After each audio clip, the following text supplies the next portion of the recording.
അസ്സലാമു അലൈക്കും വറഹ്മത്തുള്ളാഹി വബറകാതുഹു. പരിശുദ്ധമായ റമളാനിലെ ഏറ്റവും വിശിഷ്ടമായ കർമ്മങ്ങളിലൊന്നാണ് വിശുദ്ധ ഖുർആനുമായുള്ള വിശ്വാസിയുടെ സമ്പർക്കമെന്നത്. ഖുർആൻ അല്ലാഹു സുബ്ഹാനഹു വ തആല പ്രവാചകർ തങ്ങൾക്ക് അവതരിച്ച് അനുഗ്രഹിച്ച മാസമാണല്ലോ വിശുദ്ധമായ റമളാൻ. റമളാൻ ഖുർആനിന്റെ മാസമാണ് എന്ന നിലയിൽ ഖുർആനുമായി വലിയ അടുപ്പവും ആത്മാർത്ഥമായ ബന്ധവും സ്ഥാപിക്കുക എന്നത് ഏറ്റവും മഹത്തരമായ കർമ്മമായിട്ടാണ് പ്രവാചകർ തിരുനബി സല്ലല്ലാഹു അലൈഹി വസല്ലമ തങ്ങൾ പഠിപ്പിക്കുന്നത്. വിശുദ്ധമായ ഖുർആൻ പാരായണം ചെയ്യുന്നത് വലിയ പുണ്യമുള്ള കാര്യമാണ്. ഓരോ അക്ഷരങ്ങൾക്കും പ്രതിഫലം ലഭിക്കുന്നത്. അതാവട്ടെ വിശുദ്ധമായ റമളാനിൽ 10 ഇരട്ടിയാണ് ഒരു നന്മക്ക് ലഭിക്കുന്ന പ്രതിഫലം. അലിഫ് ലാം മീം 3 അക്ഷരങ്ങളാണ്. ആ ഓരോ അക്ഷരങ്ങൾക്കും പ്രതിഫലമുള്ളതാണ്. അങ്ങനെയെങ്കിൽ വിശുദ്ധ ഖുർആനിന്റെ ഓരോ അക്ഷരങ്ങളും വാക്കുകളും പാരായണം ചെയ്യുന്നത് വിശ്വാസിക്ക് എത്രമേൽ പ്രതിഫലം ലഭിക്കുന്ന പുണ്യമാണെന്നോർക്കുക. പ്രവാചകർ തങ്ങൾ പ്രതിവചിക്കുന്നത് കാണാം, ഇഖ്റഉൽ ഖുർആൻ ഫഇന്നഹു യഅതി യൗമൽ ഖിയാമത്തി ശഫീഅൻ ലഹു. പരിശുദ്ധ ഖുർആനിനെ പാരായണം ചെയ്യുക. ആ പാരായണം ചെയ്യുന്നത് അന്ത്യനാളിൽ അവനൊരു ശുപാർശകനായി ഖുർആൻ വന്നു ചേരാൻ നിമിത്തമാകുമെന്ന് നബിയുന റസൂലുള്ളാഹി സ്വല്ലല്ലാഹു അലൈഹി വസല്ലം. സുഫിയാനു സൗരിയെ പോലെയുള്ള വലിയ വലിയ മഹാന്മാരായ ആളുകൾ പരിശുദ്ധ റമളാനിൽ വന്നു കഴിഞ്ഞാൽ അവരുടെ ഏറ്റവും കർമ്മങ്ങളിൽ ഏറ്റവും പ്രാധാന്യം പരിശുദ്ധ ഖുർആനുമായുള്ള ബന്ധത്തിനും പാരായണത്തിനും നൽകി മാറ്റിവെക്കുമായിരുന്നു എന്ന് ഗ്രന്ഥങ്ങളിൽ കാണാം. ഇമാം മാലിക് റളിയല്ലാഹു അൻഹുവിനെ പോലെയുള്ള ആളുകൾ വിജ്ഞാന സദസ്സുകൾ പോലും മാറ്റിവെച്ച് ഖുർആൻ പാരായണത്തിന് വലിയ പ്രാധാന്യം കൊടുത്ത് പാരായണ മാധുര്യമുള്ള ചടങ്ങുകളും സദസ്സുകളും നടത്തുമായിരുന്നു എന്നുപോലും വിശുദ്ധ ഗ്രന്ഥങ്ങളിൽ കാണാം. പ്രവാചകർ സല്ലല്ലാഹു അലൈഹി വസല്ലമ തങ്ങൾ വലിയ ഗൗരവത്തോടുകൂടിയാണ് ഖുർആനുമായുള്ള ബന്ധത്തെ നമ്മെ ഓർമ്മപ്പെടുത്തുന്നത്.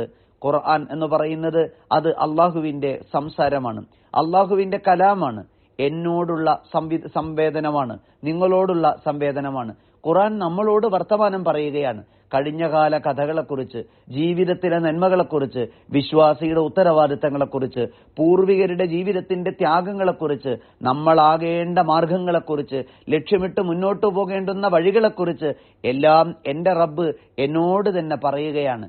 കാലങ്ങൾക്ക് എത്ര തീർന്നാലും അന്ത്യനാൾ വരെ വിശ്വാസിയുടെ മുന്നിൽ അള്ളാഹുവുമായുള്ള നിരന്തരമായ സംവാദത്തിന്റെയും സംവേദനത്തിന്റെയും ആശയവിനിമയത്തിന്റെയും വലിയ ചേർത്തുവെക്കലിന്റെയും അടയാളമാണ് ഖുർആനിലെ ഓരോ വചനവും.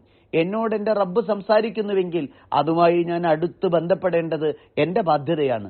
ആ വാക്കുകളിലൂടെ മെച്ചപ്പെടേണ്ടത് എന്റെ കർമ്മമാണ്.